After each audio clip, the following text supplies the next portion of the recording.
Hello, my dear students. Welcome back to our YouTube channel, Bright Future Family. আজকে এই ভিডিওতে তোমরা যারা দশম শ্রেণীতে পাঠরত তাদের জন্য খুবই গুরুত্বপূর্ণ, কেননা এই ভিডিওয় জীবন বিজ্ঞানের চতুর্থ অধ্যায় অর্থাৎ অভিব্যক্তি ও অভিযোজন সম্পর্কে এই ভিডিওতে মোট 20টি এসএকিউ ধর্মীয় প্রশ্ন নিয়ে আমি আজকে আলোচনা করব। তাহলে কয়টি? 20টি প্রশ্ন নিয়ে আজকে আলোচনা করব। তো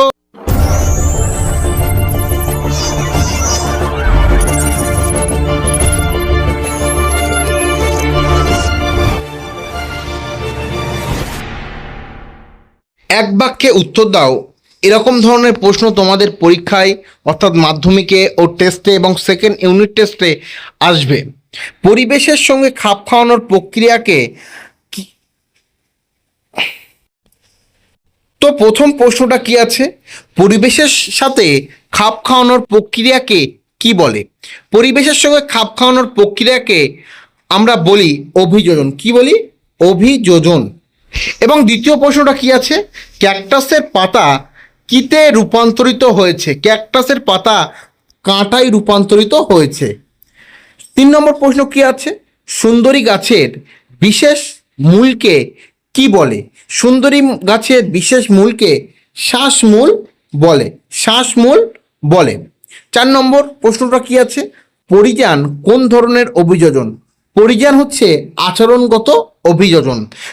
তাহলে প্রথম যে 4টি প্রশ্ন বললাম ভালো করে তোমরা মুখস্থ করে নেবে। এরপরে প্রশ্ন কি আছে? 5 নম্বর প্রশ্ন কি আছে? উটের কুঁজে কি সঞ্চিত থাকে? উটের কুঁজে চর্বি সঞ্চিত থাকে। কি থাকে? চর্বি সঞ্চিত থাকে। 6 নম্বর প্রশ্ন কি আছে? মাছ কোন অঙ্গের সাহায্যে শ্বাস নেয়?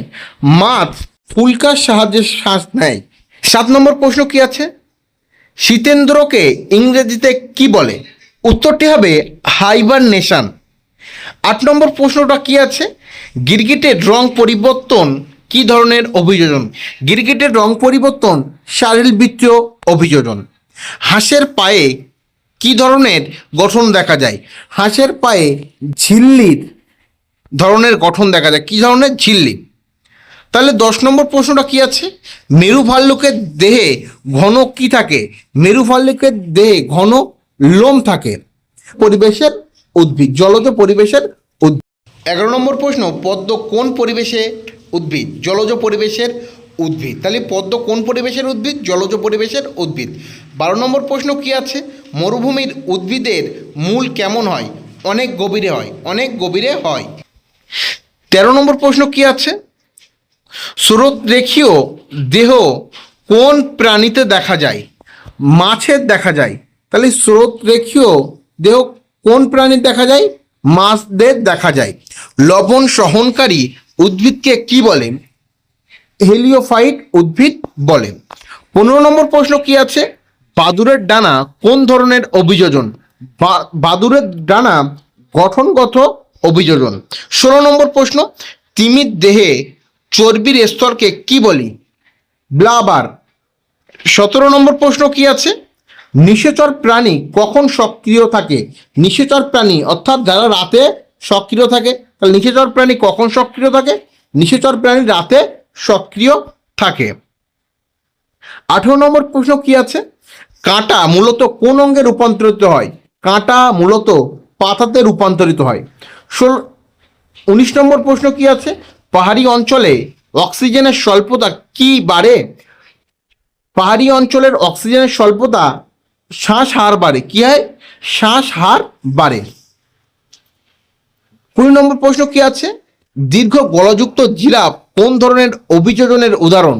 গঠনগত উদাহরণ। তাহলে কি হবে? দীর্ঘ গলাযুক্ত জিরাফ গঠনগত ধরনের অভিযোজনের উদাহরণ। তো এরকম প্রতিনিয়ত ক্লাস, ভিডিও এবং সাজেশন পেতে এখনই আমাদের চ্যানেলটিকে সাবস্ক্রাইব করো। তো শুধু আমরা জীবন বিজ্ঞান বা ভৌত বিজ্ঞান বা অঙ্ক দেই না, আমাদের এই চ্যানেলে প্রতিনিয়ত তোমাদের যে 7টা সাবজেক্ট আছে বাংলা, ইংরাজি, ইতিহাস, ভূগোল, বিজ্ঞান, অঙ্ক সমস্ত বিষয়ের সাজেশান এবং ক্লাস প্রোভাইড করা হয়। তো এখনই আমাদের চ্যানেলটিকে সাবস্ক্রাইব করো আর পাশে থাকা বেল আইকনটি অন করে দিতে ভুলবে না। ধন্যবাদ। দেখা হচ্ছে নতুন কোনো অন্য ভিডিওতে।